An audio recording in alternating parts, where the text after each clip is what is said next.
a podcast created by two guys brought together by movement, transformed into brotherhood. The boys share their authenticity as they deep dive into what it means to explore this human experience, shedding light on personal trials and accumulated wisdom. Conscious Collingwood is meant to provoke thought and insight to expand your personal awareness. Come along for the journey as Justin and Jeff exemplify what it means to be a man living wholeheartedly, balancing the divine, masculine, and feminine. Welcome to Conscious Collingwood. Oh, mercy. This will stain. Stained? Stains. S-T-A-I-N-S? Yeah. You being serious? Yeah. I'm just double checking. Yeah, no. I can't spell restaurant. No? Spell it now. I think it's R-E-S-T-A-U-R-A-N-T. Yeah. But I always... That fucked me for a long time, dude. Restaurant? Damn. I know. And I was an adult, too. And it made me really... it made me question, like... It made me question how intelligent I was. Because I remember I was living in Toronto, and I had to Google restaurant, and it played with my mind. Were you trying to find a restaurant? Yeah. I can't even find a restaurant because I can't spell restaurant. Restaurant. Restaurant. It is amazing. And the amount of times I would question myself, it's like, no, the AU goes elsewhere. No, Yeah. it's first. Yeah, it's first. And it's like, God, I feel like such a Nimrod. Well, oftentimes, you got to feel like a Nimrod to change. Yeah, that brings some awareness to it. Are those new shoes? No, these have been around the club for a little bit. Those are nice. They're okay, yeah. What kind? Under Armour, yeah. Comfortable? They're okay, yeah. I felt with this brand, like I could just order the same size of shoe and it always fits. So just seemed to just stick with it. Yeah. I don't know. But now I'm into the Hokas because I am a Spartan racer.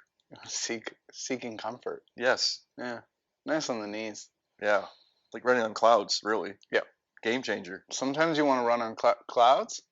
Sometimes you want to run on bare feet. Mm-hmm. I find that bare feet's best on like grass. Like when we did the beep test at your house in the backyard, that was nice. Yeah, I felt good. That was fun. I know what you mean. And then you get the benefits of grounding. Yeah, releasing negative ions to the earth and absorbing positive ones. Doesn't get much better than that.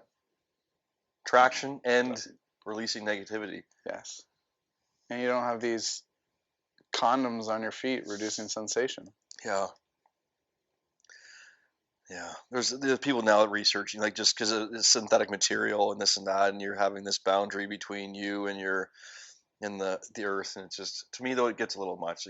Can you really walk down the main street without shoes on? You can, but how practical is that? There's syringes laying everywhere. And just, well, hopefully not in Collingwood, but yeah, if you're in a major city, there's syringes everywhere. Yeah.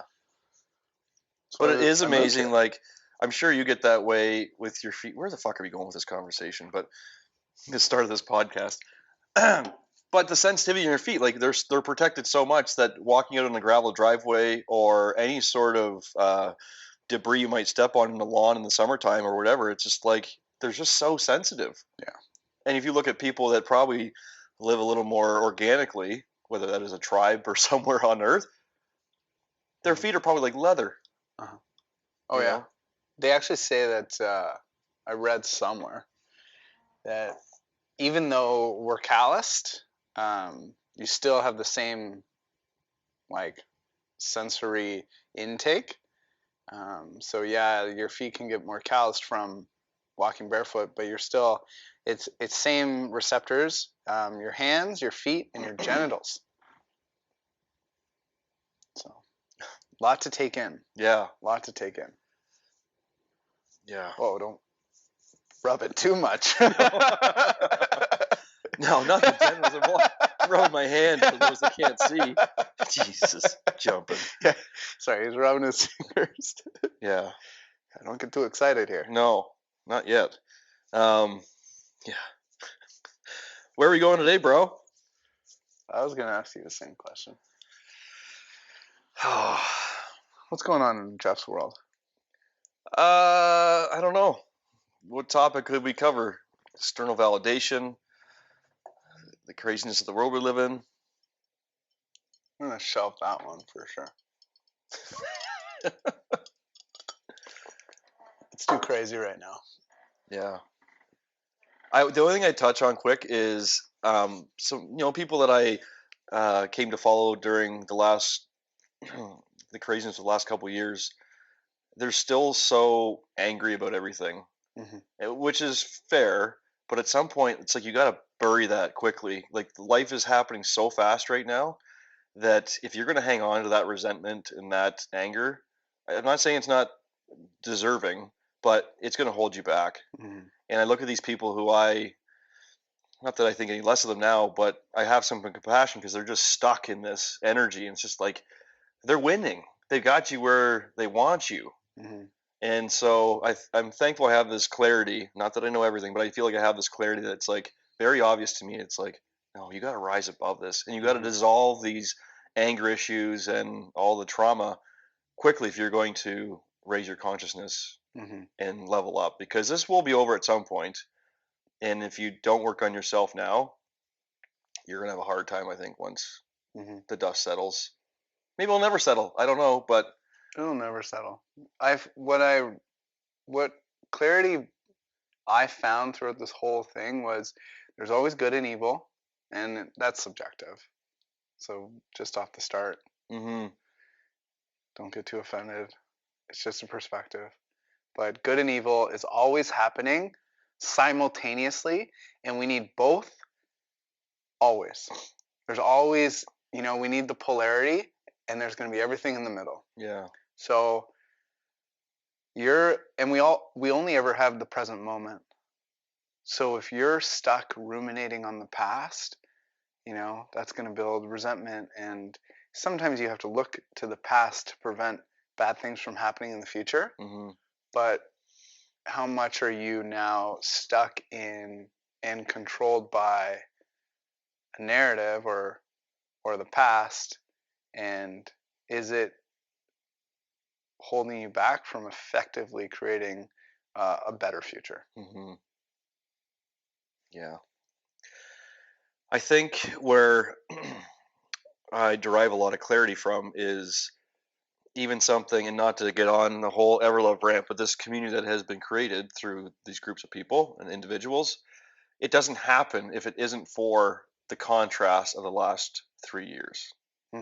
And so as much as I don't like to see what's going on in the world, there also has to be an element of almost appreciation for it all, because it doesn't provide the clarity. I know there's bad things happening. I'm not saying it's warranted or anything at all, but I think it's just when I sit here feeling privileged and want to be careful with what I say, because we do live, we're lucky to be where we are and live, but we've been through a lot as well. But I just feel like there's gratitude there if you look for it. And I take a lot of responsibility to maximize this life because of the privilege I have. And so if I'm going to sit around and mope and complain everything else, what a fucking waste of time. There's people suffering everywhere and would trade and kill to have what we have. So let's maximize our potential and be better. Yeah. That's how I seem to look at things. Yeah. Don't let the guilt of your privilege hold you back from living. Yeah. Because they could wear your shoes, man. Well, and Justin, the more we better ourselves, the more abundant our lives come, the more we can help people. I'm going to sit and complain on Instagram all day, or sit in my own shit at home and be depressed and whatever else about what's going on. It's like, that's not helping anybody. No.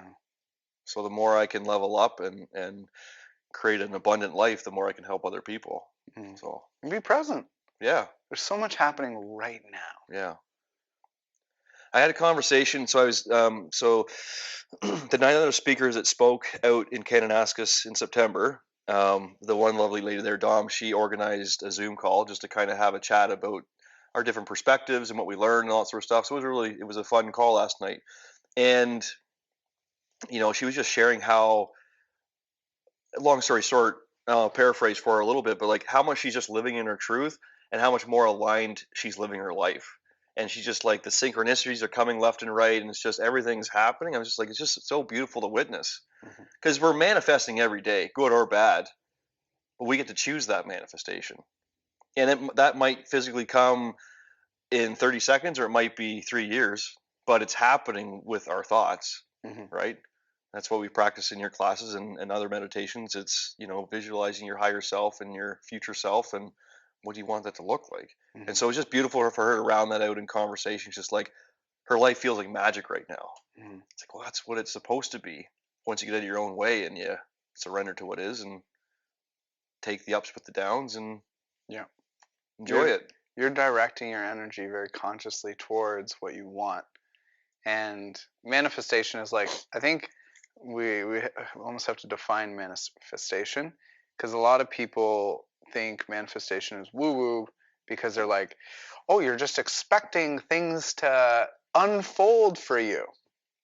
But no, manifestation is behavior change first, which, behavior change is changing your thought process, directing the flow of your thoughts, and actually doing things in the present moment that are little steps towards what you actually want to create.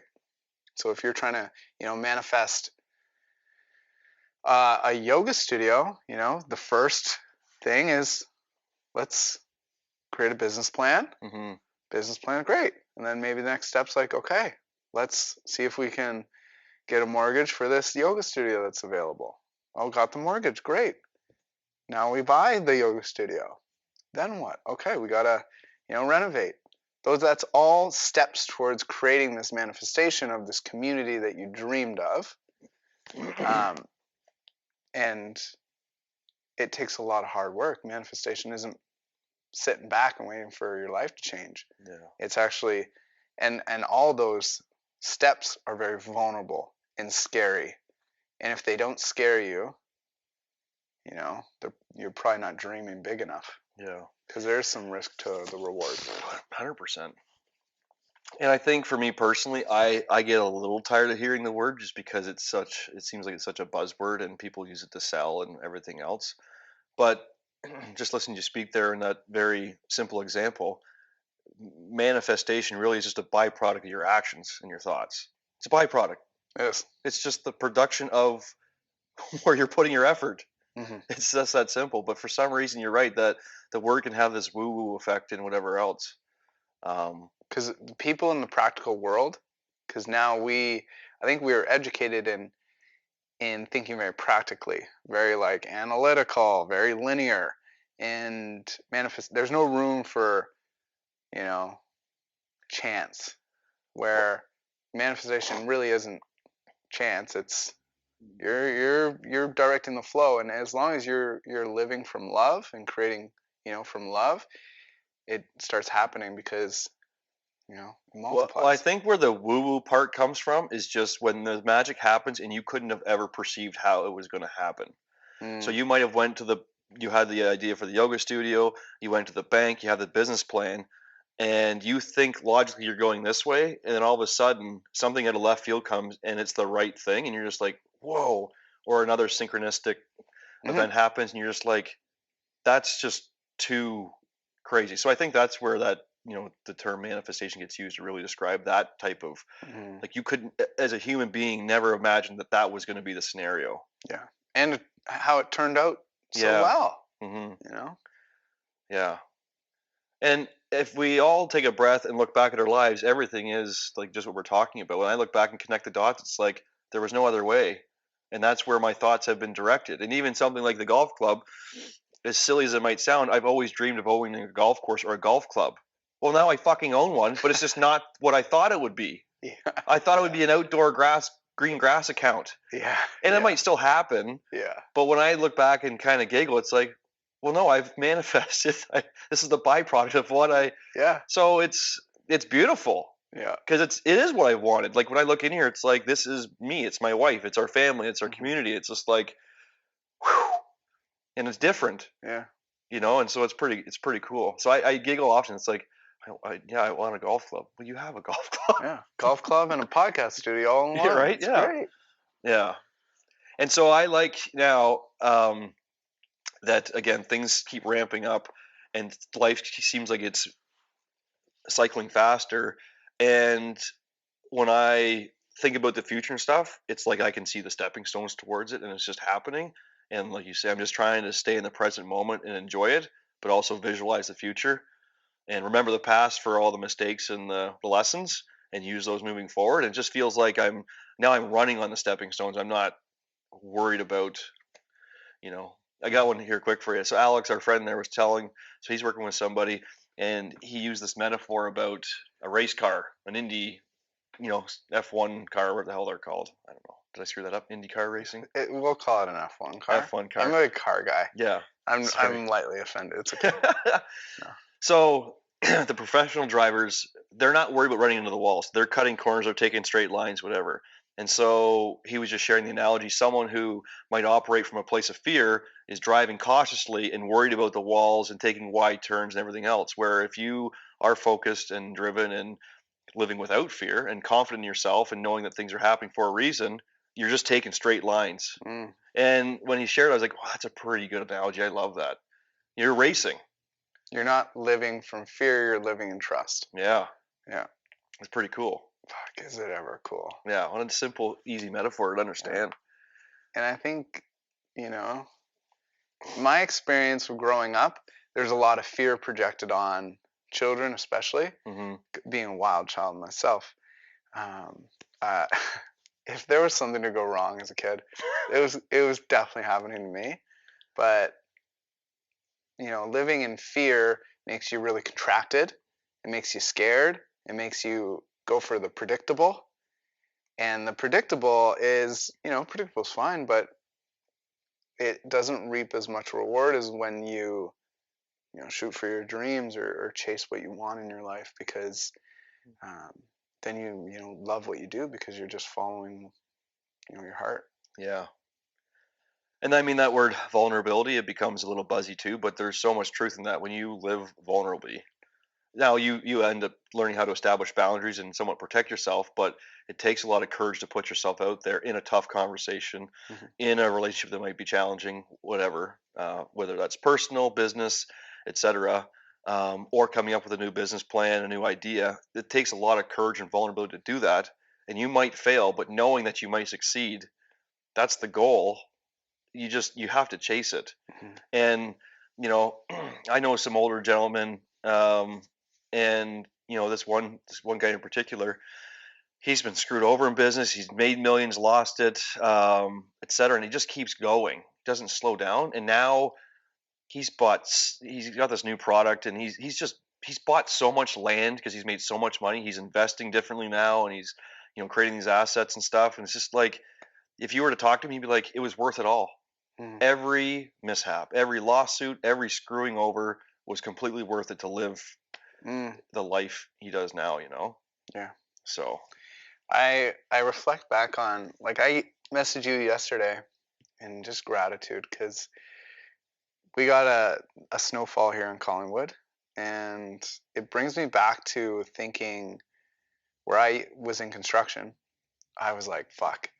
Usually this time of year, we're framing outdoors, steel stud framing, and or sheetrock, which is, it's drywall for the outdoors, so it's layered in what do you call it? Fiberglass. Yeah. And so you're itchy. It's horrible to just navigate and work with. You're cold, you're wet, and I was just in gratitude messaging you yesterday, like, I can't believe that, I believed in myself enough to follow my dreams and not have to worry about that anymore. But it was, and there was a lot of like scarcity mindset when I was there, to be like, I got to hold on to this job, even though I have big dreams. And, I did hold on to it, long enough to slowly ease myself into another career, which I think is very important to do. You got to be, wise. Yeah.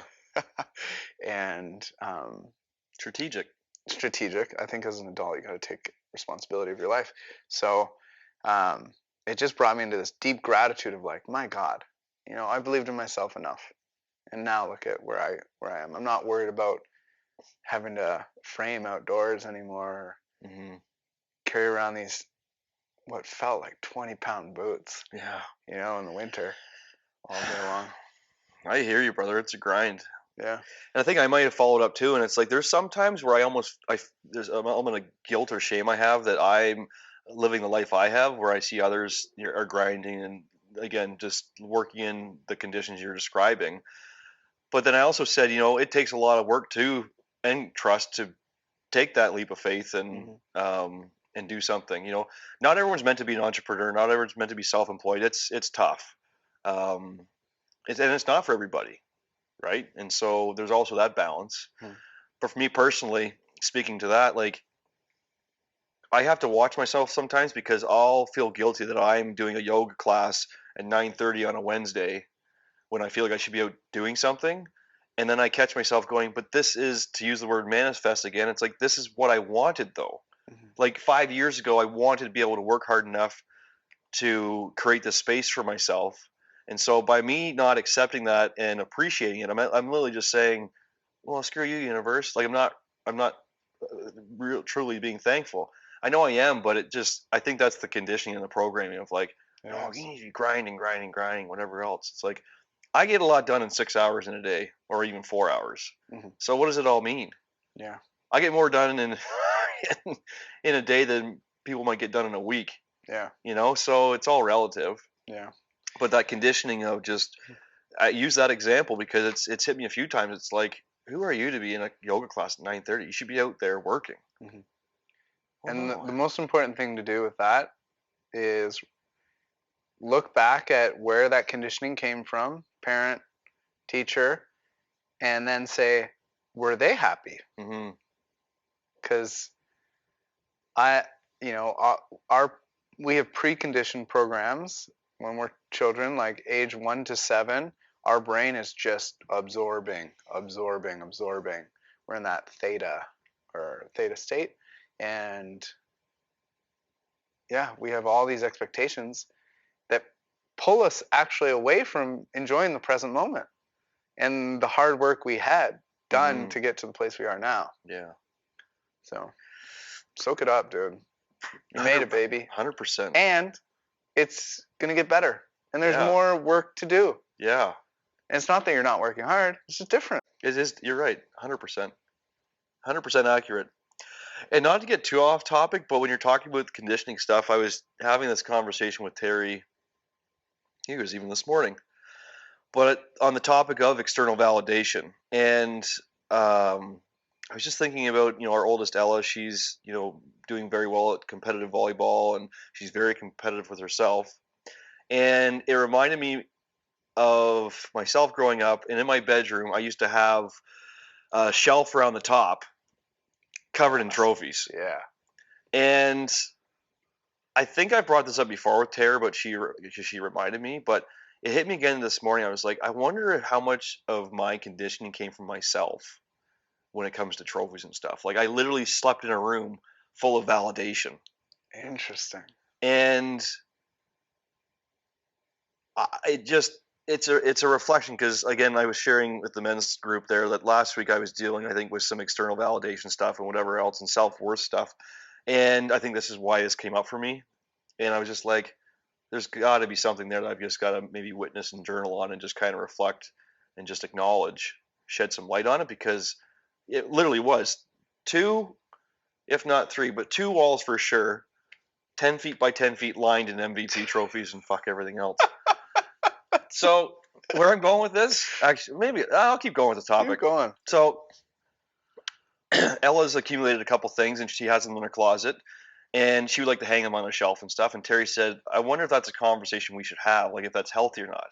And I said to her, "Well, it's just about awareness. Like I didn't have enough awareness that this could be harmful, but if Ella knows that this pursuit for the gold, MVP, whatever, it's healthy if you're pushing yourself in the right direction. You're not being hard on yourself and you're doing your best. I think there's nothing wrong with that. And the example I used with Terry too is like, I love nothing more than to use NHL hockey players as an example. But when they come on there and go, it's about the team, like the individual stuff isn't there. If I win the scoring title, that's great, whatever else. Fuck that.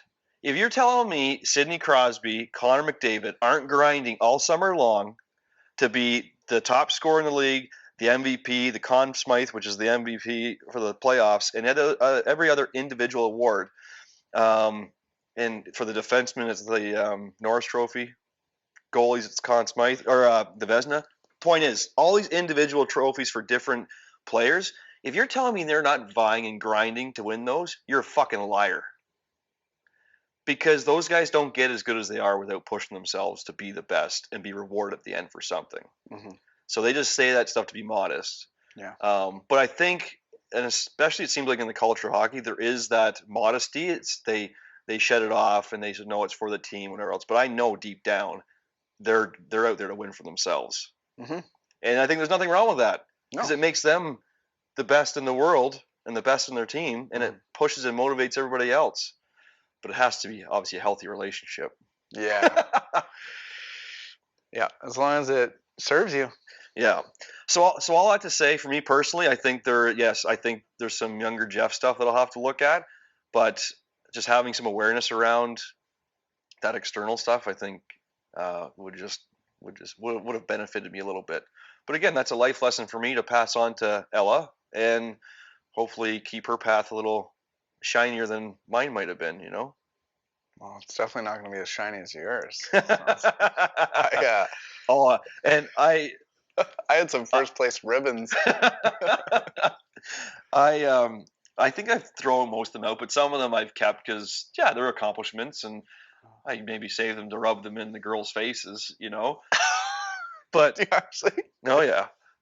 So I have a bin in the garage, and once in a while, if they're in there pissing around or whatever, I'll just bring it down and just go, just remember how many I got. You guys want to play with these? Yeah.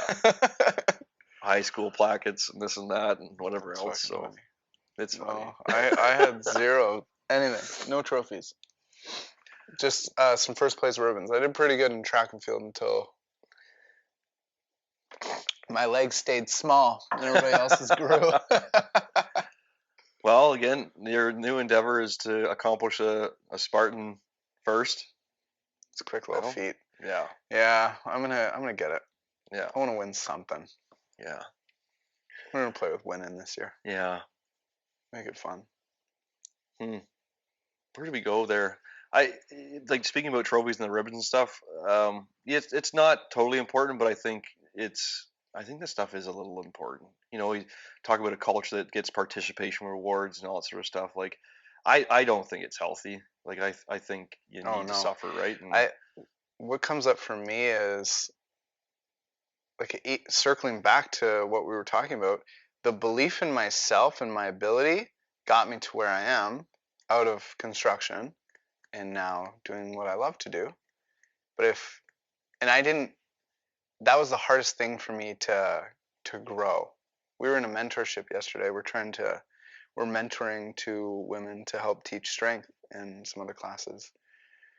And I told them, I was like, if it wasn't for Ariana's belief in me and my ability, like I would have had a really hard time because I didn't have that belief in myself because I never competed. I didn't really do good in school. I started believing in myself when I got into construction and doing really well for myself, and being a manager and completing these projects really well. And that's how I gained my belief, but it was later on in my life. But if I had a room full of trophies that validated that when I put in hard work and determination, gold came from it or whatever, like metals. Like I created what I want, and that would validate me. But so I think it's extremely important. Participation medals, it's good to do hard things, and sure, you're a part of the team, but there's something about, like, I get it with Spartan racing, I get it with that one for sure. Everybody had to go through it at their pace, and their pace gets to look different than everybody else's because that's where they're at.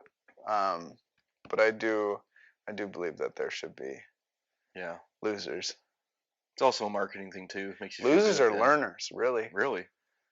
And no matter what, if you're talking to a business person, an athlete, whatever, they don't learn from winning. Yeah. They've done most of their learning when they've lost. So, I had a thought there, and then Terry just opened the door and threw me off. Nice, Terry. She's here. I wonder if she'd ever come on the podcast. Does she want to sit in the center for a bit? Probably not. Fuck no. Probably not. No.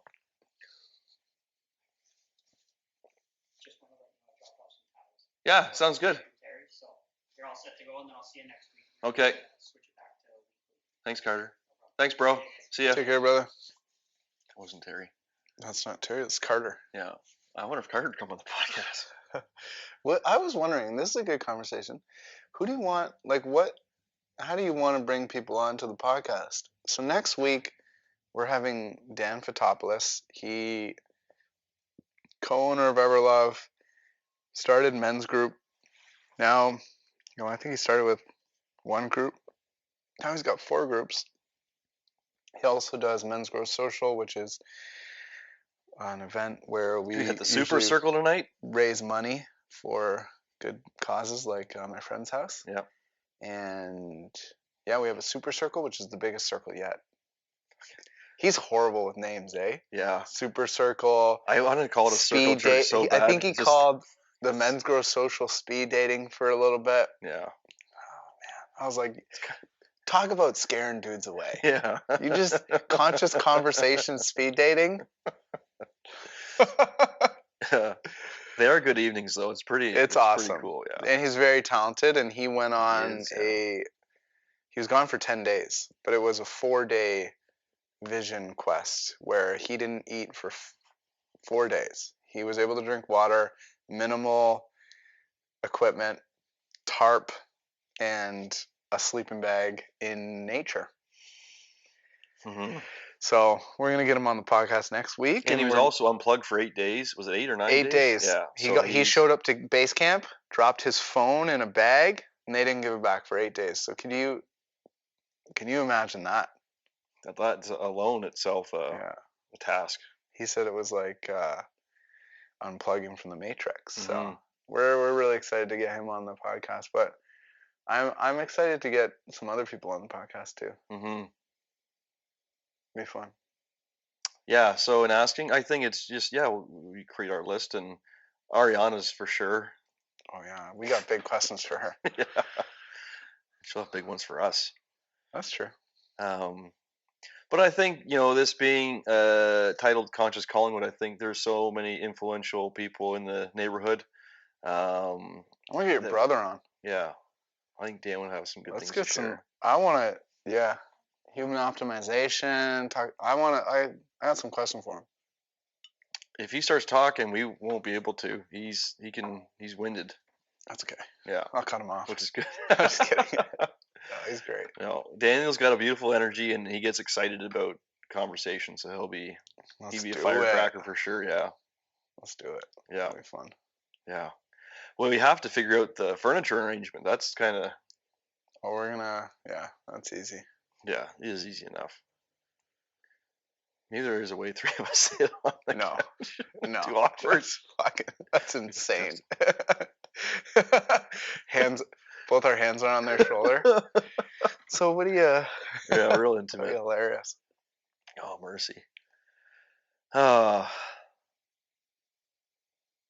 had a thought there when Carter walked in. I think we were going to be able to go somewhere, but I freaking lost it. It's funny how things come and go. Right out of the mind. Right out of the mind. In one ear, out the other. Yeah. It had something to do with that external validation stuff. Oh, that's what it was. And see it now, it's back. The timing is right. Yeah. I had this conversation with a friend, and we were talking about external validation and needing approval from those around you. And I said, well, you should be able to get to a place where you don't need that. And she kind of called me out on it and says, I think that's bullshit, because I think you do need validation from those you look up to, and then provide you with support. And then, so as you were sharing there, I was thinking about whether it is a hockey coach, the likes of Ariana, who saw faith in you, whatever, a parent, a mentor. Like, I remember playing hockey, and this is maybe a silly example. You might be, you're mental, Jeff, but I remember wanting to just work so hard so that when I came out into the lobby, that, and one parent in particular, but this gentleman would always say to me, like, great game, Jeff, like, you just work hard. And for some reason, I cared about his opinion, and I worked hard to get that reflection almost every time. And so, again, I think when I said previously about at least having an awareness around where it's coming from, making sure it's not your whole entire driving force, but I think it is important to have that, because, you know, I care. The strongest opinion I care about in my life is Terry's. Like, if I feel like I've disappointed her, I haven't been the best version of myself, like, it is, you could ask her, like, that actually would be a good question on the couch. It cripples me. Like, of course, it fucking really cripples me. It doesn't happen often, but there's once in a while where I feel like it's like, oh God, I let her down. Mm-hmm. Whether it's a parenting situation or, you know, we had a conversation or something, right? So yeah, that one for sure. Good. Yeah. I hope so. but because my circle of friends has gotten smaller too, then that validation, if you will, becomes limited. It's like, I don't need so much. Yeah. It's now it becomes about relationships and integrity. Like, if I did something to offend you and whatever else, like, I'm going to feel that and go, oh, I was out of my center there. Like, I hurt Justin, or I whatever, right? Or if it's my brother or whatever. So those are the types of things now. It's not so much like I'm working really hard to get another parent's approval because I played well at hockey, or, you know, another medal, or it's just, you know, it's more of the relationship stuff now, I think. Yeah. You know, and what comes up for me is I really appreciate those that I do seek validation from. I know that if I let them down, that we can have a very connecting conversation afterwards, and get back on the same page, and learn and grow from it, instead of, you know, harbor any sort of resentment. Dude, and it just goes so deep. Like, I think even about being a people pleaser in the business, like, you don't want to piss off any customer. You want them satisfied all the time. But at some points, you have to stand up for the business and give it a backbone and go, no, you are out of integrity here. I'm not going to please you. And I know they say every customer should, you know, is right. Well, I don't believe that's accurate. Because if you don't have those boundaries, and you don't provide structure for the business, then you can let it down, and you can let your staff down, all that sort of stuff, right? So, yeah, it's important sometimes to stand up for those things. Yeah. I got sidetracked. I see someone pulling in here. I think they're going to come in here. Is the door open? No, it's locked. Good. But if he peeks in the window. Podcasting, bud. This place is a hot spot right now. I love it. There was good for 3 salespeople in yesterday. Because I was working at the bar and stuff, and it's just like, very grateful for the attention, but sometimes it's like, whew. Yeah. Daddy's got lots to do. Yeah. I don't have time right now. The king. You should hear me with some salespeople though. Like, I'm very direct. Oh yeah. I'm like, you got 3 minutes? I don't have time. Let's go. Yeah. Or it's like, no, we're satisfied where we're at. We're good, thank you. We'll contact you if we need you. What are they selling you? It's typically booze. Oh. Yeah. But again, because I'm kind, these people are trying to make a living. They're trying to sell their product. So I want that good karma if you want. If I'm going to sell in the future, I want people to respect me and stuff. But sometimes there's delivery. They come in and they don't ask you, hey, do you have a minute? Like, they don't inquire about how your day's going. It's just like, here, I'm here to sell you something. It's like the one example yesterday, the bar's ripped apart. There's shit everywhere. And the guy comes in and just like, he's got all the time in the world. It's like, this is not how this relationship's going to go. Yeah. No, this conversation's over. Yeah. I'm respectful, but I'm Of course. kind of blunt. You're no, your time's valuable. But that's a value learned it. behavior too, because I have been in the past too kind, taking phone calls, this and that, and because it comes all the time, whether it's people soliciting you for sponsorships or advertising, donations, or it's people trying to sell you something. Like, time is money, time is energy, and it's like there's only so much of it, and most of the time it's not going anywhere. One of the biggest lessons I learned that the first day I was going to become learning to be a foreman. I was with this guy Pete. He's the best. He was a really good foreman at the company I worked at, and he mentored me. And so the first day, like, we're doing a bunch of layout in this blank. It was at Yorkdale Mall. I was building Sport Check there. Very all angles, floating ceilings. There wasn't a straight wall in the place, or a ceiling. And so we're doing layout, and GC's got nothing to fucking do. So he's just like over Pete's shoulder, and Pete stands up and is like, "Are you gonna fucking look over my shoulder the whole time, or are you gonna give me some space?" And I'm like, "Oh," and he's like, "Hey, that's true. I'm just, you take your time, all good." And I was like, he values his, he's thinking, he's in his zone. Yeah. Don't look over his shoulder. Yeah. Like, he's gonna do it just fine. Yeah. Yeah. I think that's wisdom. I think, is it the actress Helen Mirren? I think is her name, UK actress. But there's a line she has floating around. It's like, if she could go back in time, she would have told a lot more people to fuck off. Yeah. And she says it facetiously, but her point is, yes, it's time. It's like not saying yes to everything, not being a people pleaser. It's just like, creating this little bubble and structure and protecting yourself, And it was the first day on the site. Oh, really? It was the first day on the site. First hour on the site. No fucking joke. And most people would want to please the GC, the general contractor. And he just said, this is not how the relationship's going to work. I need some space. Yeah. And as a young man, I was like, okay, and I took that lesson right away. I was like, great. And he was good at what he did? Very good at what he did. So then he has the authority and the power. Yeah. Because you need him. Yeah. So he's like, But he was setting up the basis for the relationship. Yeah. I'm not here to please you and validate you every second of the day and make sure that I'm doing exactly how you want it. Yeah. You need to trust me that I'm a professional and I'm going to get the job done. And I was like, gotcha. I love that. There we are. That's good. It is awkward, though. I remember doing windows and doors, and there was nothing worse than having an elderly couple, typically the man, just sitting in the chair watching you. Oh, yeah. And then sometimes they just want to be entertained. They just have nothing going on, so they're just striking up the odd conversation and just friendly. But you get the odd one, too, who's also babysitting you. Mm-hmm. Well, you don't have enough spray foam up. Not done the job, sir. Yeah.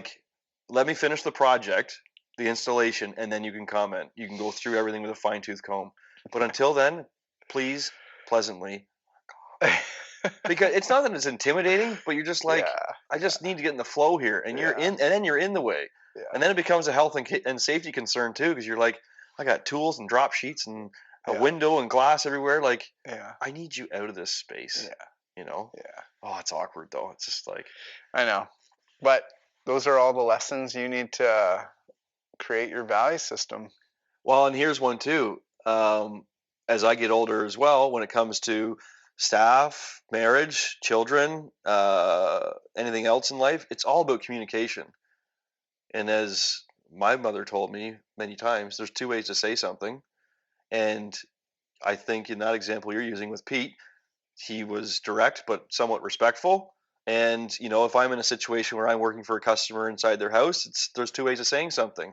Say it like a dick, or say it with respect and be direct and explain the situation. And then guess what? That makes a lot of sense. I'll get into your hair. Yeah. So it's always about communication. Yeah. Always. Yeah. A couple of them have been like, okay, great. We're going to give you space. You want a sandwich for lunch? Yeah.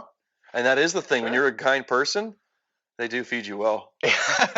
Yeah, of course. Grandma's got peanut butter cookies going on, Mm. and or chocolate chip or something. You're just like, God, yeah. I'll have a tuna sandwich. Yeah, of course. Tea?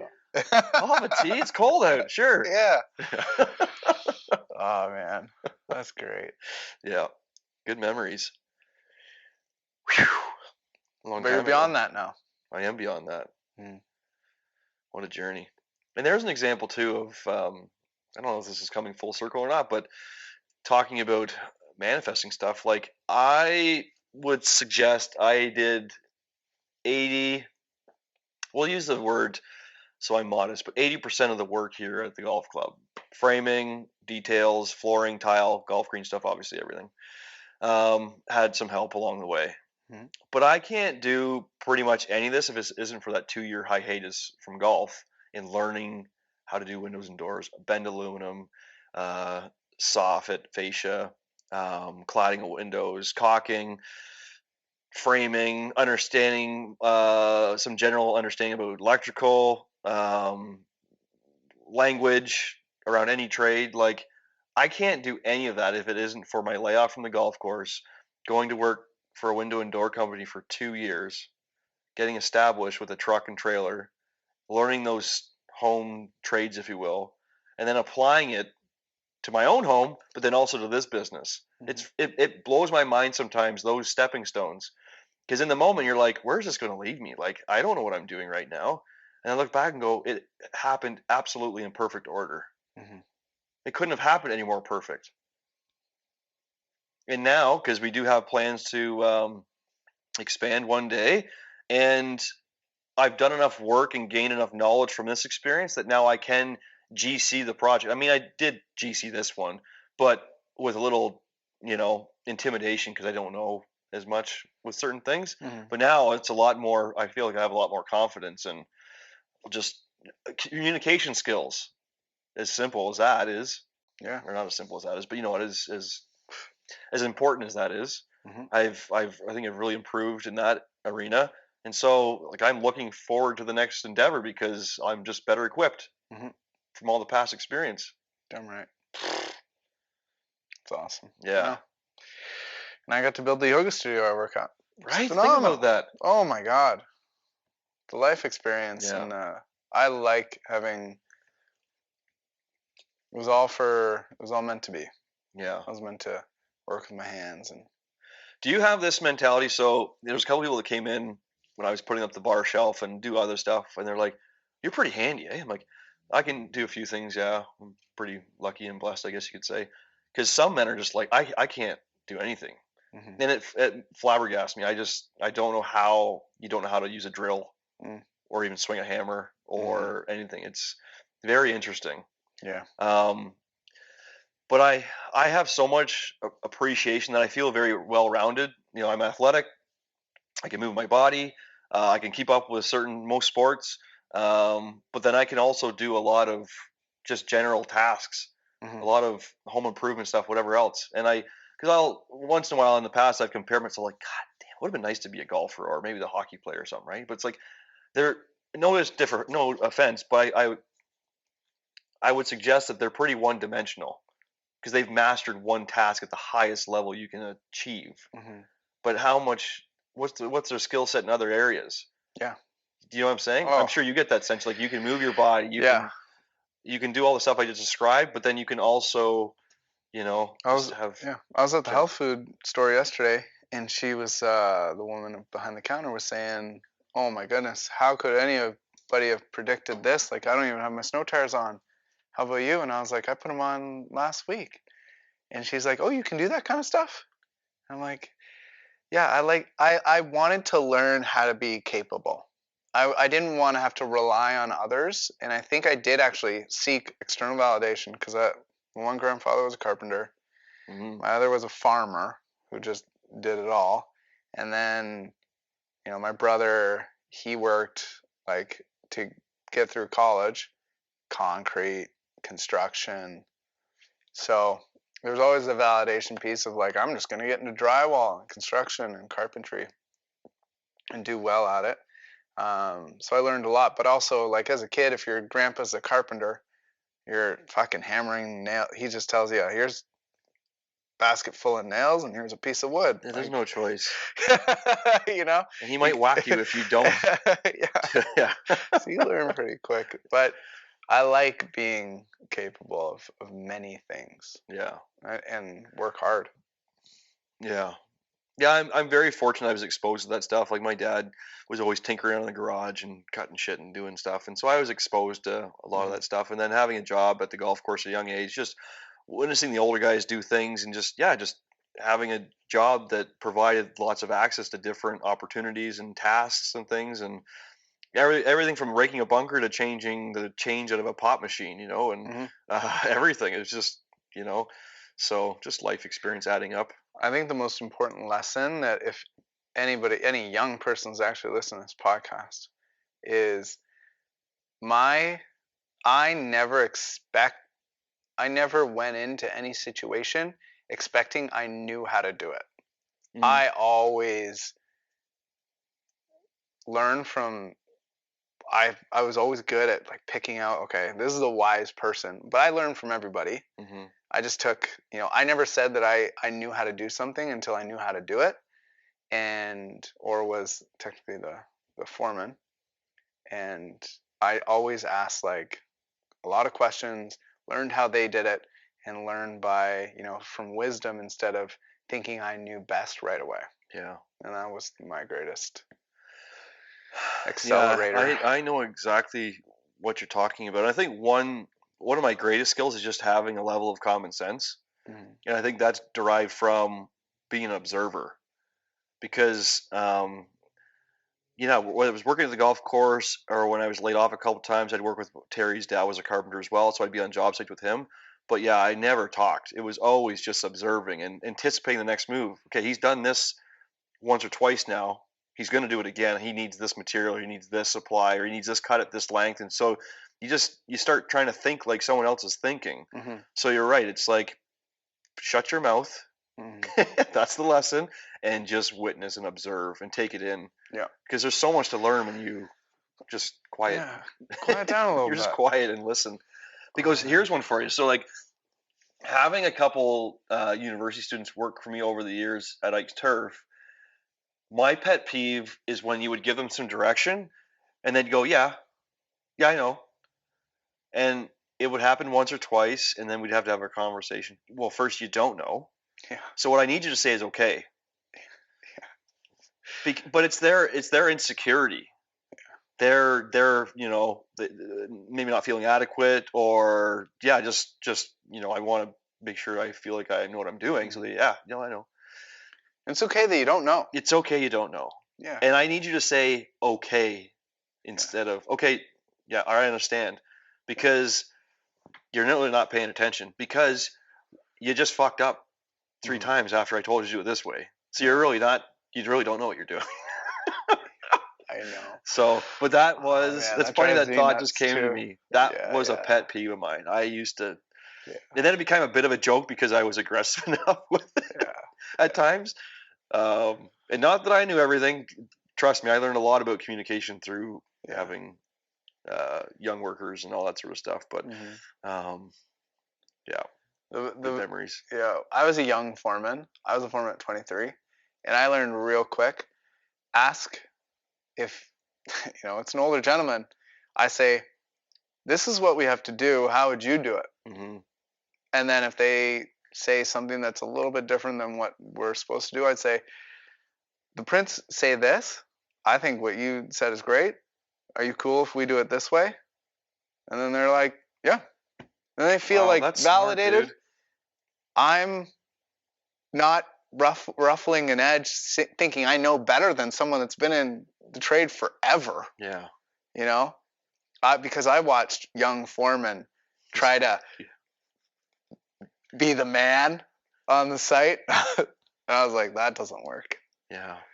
Well, I think like you discussed too, it's especially when you have experienced individuals, you're just managing personalities and just managing workflow. That's all it is. Are you at 23 going to tell a 50-year-old or a fucking 45-year-old how to hang this drop ceiling or this and that? No, you're not. No, you're not. Yeah. I just went from listening to to somehow a foreman. Yeah, and that's why you were successful, because you utilize people's power and to their benefit, right? And Yeah. I wouldn't say manipulate, but you are able to make it feel like their idea, Yeah. right? They've answered the question, and it's their move, and Yeah. pretty slick. Thanks, dude. Well, and then witnessing others probably getting chewed out and stuff. Yeah. You know, I know working at the golf course. I'm trying to think where else. I really used to struggle with directing traffic and criticizing, or having to call it mentor, work with older guys, because I have a lot of respect for those that are older than me, whether it's a year or 40 years older than me. I struggle with it. And especially, in the golf industry, you have a lot of retired people, and typically, retired cops and firefighters, these guys they have the routines. They've gotten up early their whole life. They just need something to do for the morning, and then they, take the afternoon off, that sort of thing. And so these people have a lot of command, a lot of wisdom, a lot of life experience. And it's, this is me probably in my own head a little bit, but just on the topic of trying to respect your elders and respect the situation, I struggle with that. Mhm. And I mean, when I first got to the golf course, I was 21 or 22 as well, as an assistant super, and I had my boss, and then the other assistant, Pat, was terrific. Watching Pat orchestrate staff was impressive. He was a good lad to work with. We got along well because I respected him, and he gave me space, and he respected me. But again, just navigating certain age groups, I found that challenging. Mhm. Yeah, I think it does circle back, but my strengths as a manager was being able to pivot, think on the fly, and manage personalities. That's it. Because there's so much going on, especially in construction. Like, And everything, jobs- there's a fire every day. There's a fire every day. So it actually trained me to navigate stress, because stress is inevitable, but how you respond to it is up to you, yeah. and it makes the biggest change for everybody else. And so many people like take stress personally, Yeah. and then they lose themselves in the process. They get emotional, they get angry, and then they're not effective thinkers. Mm-hmm. And that's what I teach at the Surge. Yeah. Let's get you stressed out a little bit. Let's push you. Let's get you treading deep water, and then let's navigate the feelings, the emotions, the thoughts. Mm-hmm. Yeah, and it is beautiful when you see individuals who, like, the contrast between those that know how to manage stressful situations or whatever it is, and they're using almost comedy to bring levity to the situation, and in the same situation, someone else is getting completely angry about it and just blowing up. You're like, wow, well, which one feels easier to work with? Well, this one does over here. Let's keep this light. Mm-hmm. Let's improve on it. And yeah, but Yeah, oh mercy, life's just a game. it is Make a it big playful. goddamn game. Yeah, That's actually one of the best ways to be successful. I believe is think life is a game. What are we at? just about an hour. I kind of got lost there. Yeah, a couple interruptions and a couple different thought patterns. Yeah, I mean, the world is really just a stage, right? And we're just characters in it. And Yeah, don't take it so seriously. Life is meant to be enjoyed.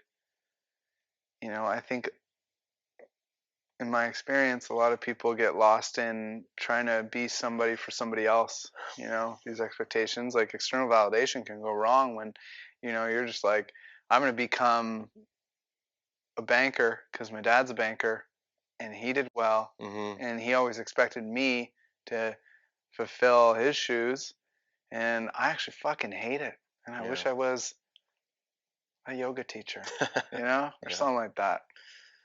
Yeah. It's a travesty never being fully expressed. Mm-hmm. You stifled your flame. I think you're right too about the seriousness. Like, I know last week when I was in my head a little bit, like, yeah, I was just taking life a little too seriously.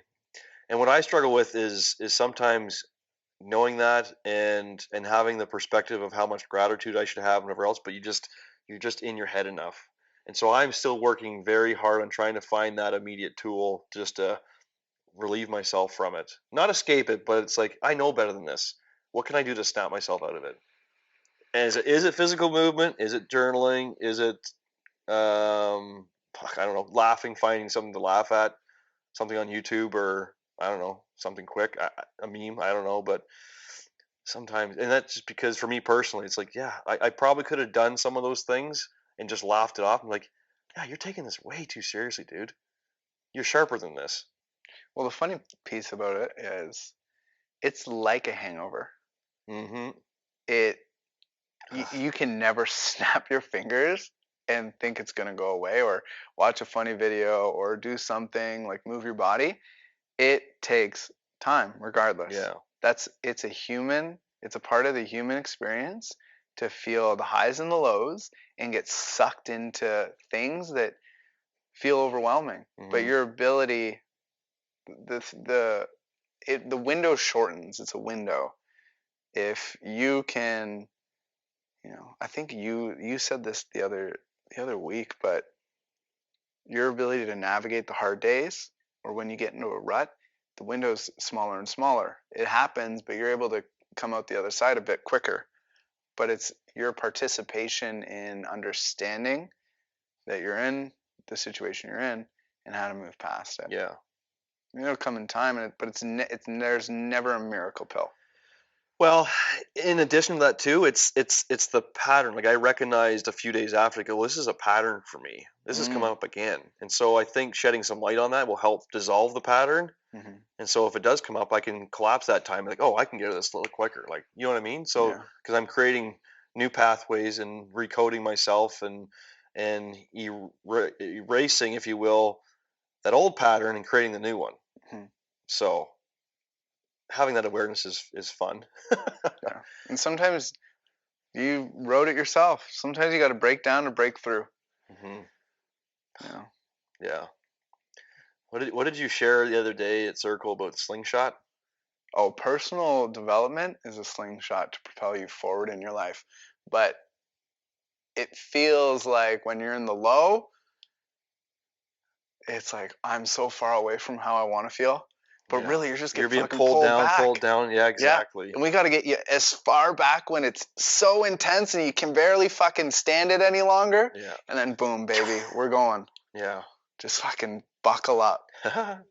But when you're sitting in the between, in the tension of it all, it's a lot. Yeah. It feels hard to breathe and hard to see the light at the end of the tunnel. Yeah, I feel like I do have a lot of clarity, and so like that week I'm talking about, like I wasn't low. It was just like a hangover. It's just like, ugh, I'm here right now. Seriously, again. Yeah. But yeah, I not that I want to manifest something crazy in my life, but it's like I just feel like I have a lot of clarity. Not that I understand life, but I feel like I have some general understanding. And it's like, so I'm just interested to know what it's going to take to knock me off my rocker. What is it going to take? You don't have to get knocked off. No, that's what I mean. I just feel very grounded that knowing everything is a goddamn lesson. And it's just, this isn't the only life. This is just Yeah, dude, I think you're fine. I think you're now at a place where you respond instead of react, and that's the place you want to be. You don't have to clean up a mess. You know the biggest test? You want me to tell you? Fuck yeah. It's children. One day. I know. You want to be tested? Yeah. Have them little bastards. Have them little bastards. Your message yesterday was so funny, dude. I've expressed I want to be a dad one day, and Jeff messaged me and was like, hey, just letting you know that sometimes you got to navigate these little ones, and they're on one, and you can't like expect to change them. You just kind of almost have to let them feel the feelings and process. Yeah. And you kind of have to be just got to hold it. Yeah. Hold together. And as a father and someone who hasn't spent as much time around the girls as Terry has, mostly because of work and just lifestyle and things like that and providing for the family, especially when the girls are younger. Yeah. A lot more present now. Her ability to read the girls like a book, and especially our youngest, because George is a lot like Terry, from what I gather when looks she was younger. Yeah. like Terry. Yeah, exactly. Terry's ability to read her like a book is pretty impressive. Yeah. Like, I'm getting better at it. I'm getting better at quickly recognizing, oh, there's something that needs to be validated here, or they need to be seen in this area because of this happened in this relationship, or whatever it might be. It's like, okay, I'm getting stronger and better at being in the moment and going, okay, this is obviously bigger than just whatever the kerfuffle is. We need to see something here. But something like George's bedtime routine, and just if she gets fatigued, she can be an animal. And she has a little bit of separation stuff from Terry. And so Terry's ability just to recognize the big picture is fucking impressive. I think women have superhuman gifts compared to us. Yeah. Like, because when Terry explained to me last night, like, Thank God for him. Georgia came home and she would have been thinking this, and this, and that's why she's in the situation she's in. I'm like, huh? Yeah. Seriously? Yeah. Fuck. Like, Well, I'm aware. what would we do without women? Well, nothing. You'd be in trouble. For sure. You know, do I want to bring this up? Am I going to screw this up? This thought I have. So the terms masculine and feminine. Yes. We have to use them, I think, to get through conversations, but I don't like using them so much because I think it's all the same thing. But I really feel like this whole patriarch, this masculine energy and toxic masculine that's been ruling the planet for however long, whether out of jealousy, whatever it is, it's really the flip. I think the women are really the masculine. They're really if we don't have them, we're all fucked. Wow. And we've all been taught to think that if we don't have the men and whatever else, we're hooped, right? We need both. We need each other. We need both. But there's something about a strong woman who can control her emotions, be in the moment, but also be very feminine and just beautiful. Be the structure and be the energy. Yeah. Holy smokes, men can't do that. Yeah. Not as well. My mentor Paul always said he had a saying where it was like, sure, the chief is in charge of the tribe, but we know who's really he knows who's really in control. Yeah. And it's his wife. Did what I say there make any sense, or did it sound ridiculous? No, it makes sense. We need masculine and feminine. Like, women hold the masculine and feminine. You could say it's, polarity of some kind. And then men also have masculine and feminine traits. Yeah. But their superpower is their ability to be in the feminine, and our superpower is to be in the masculine, and we just need to recognize that. It's an inherent gift that we have, and we understand it more naturally than they do because it's inherent within us. It's just how we express. We can't help it usually. But I understand what you're saying. It might have been an outside or an inside thought. I should. No, it's good. But I think where I go with that too is just, and at least in the world I'm witnessing, you see the balance coming back. The men's circles that Dan facilitates is a great example. Guys that are wanting to step into that king archetype masculine energy, but also hold all the feminine energy they can to support their families and hold space for their spouse or their children. Yeah. And so that balance is wanting to come back. Yeah. What's the other one? We do the balance of the bird, both wings. Yeah. I like the fishbowl analogy. We talk about the fishbowl analogy in men's circle where the masculine is the fish bowl, it's the container, and then women or the feminine energy is the water within, and we, as men want to keep the water in the fishbowl, regardless of life situations. Like, imagine having to carry this fishbowl around. It's pretty hard not to let the water splash out of the edges, and it's our ability to maintain, keep them in the fishbowl and them feeling safe to express themselves but expression is natural for them. So we just need to Are they the fish or the allow water? it to happen. They're probably both. How many fish are in the pond? Well, some are sharks, some are goldfish. Like, all depends what kind of fish you want to look at. I remember I remember hearing it for the first time, and the concept that, if you were to visualize what masculine and feminine energy is, masculine is the structure, the container, and feminine energy is just the flow of energy. Beautiful. And it was just like, it just simplified everything. It's, oh, this makes a lot of sense. Mm-hmm. That's why we need both, right? Because obviously I actually feel like I'm, maybe it's shifting a little bit right now, but for sure in the last little while, I've been more in the feminine energy, and Terry's been the structure supporting me as I grow and do my thing and whatever else. Yeah.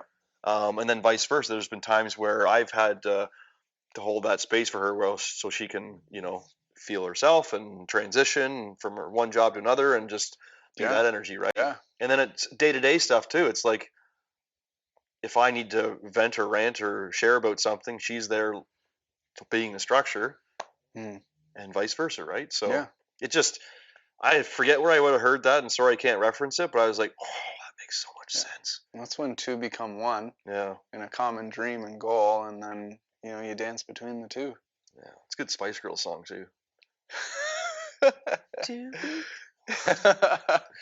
I remember, I think the first time I got aroused was my friend Andrew. His sister had. Okay. No. This is young Justin. He had that. Well, you video said Andrew. I'm like, you better go somewhere with this story. No. No, my friend Andrew Watson, when we were kids, I was really into his older sister. Different story. But I swear to God, I was like 7 or 8. Oh, really? And we watched Spice Girls, and his sister had the tape, and they were wearing garbage bags. And he was like, they're naked under there. And I was like, oh my God. And it's like, it's funny because they're wearing garbage bags. But it's like, they're wearing clothes all the time, and they're naked under there too. Yeah. So I just thought it was funny. That's hilarious. Yeah. Good times. Thinner piece of material, even thinner. It's a thin garbage bag as opposed to garbage bag. an eighth of an inch worth of clothes or something, Mm-hmm. Oh my God. It was funny, man. It's tough being a teenage boy. Don't want to be a teenage boy again. No thanks. No. Can't get up from your school desk ever. That happened to me. I got called to the front of class. I think it was grade 6. And I literally walked to the front of class, bent over. Because I was charged up. You didn't do the uptuck? Dude, I didn't know there was an uptuck. Just fucking like the hunchback of Notre Dame. Just.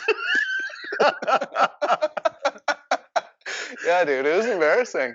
I remember French class. The thing's an animal. It has its own mind. Nightmare. And I don't think girls understand. No, some do. Some might, Probably. but it's challenging. Is that how we're gonna end this podcast? I don't know. We can cut it out. Yeah. No, fuck it. Whatever. Good conversation, Jeff.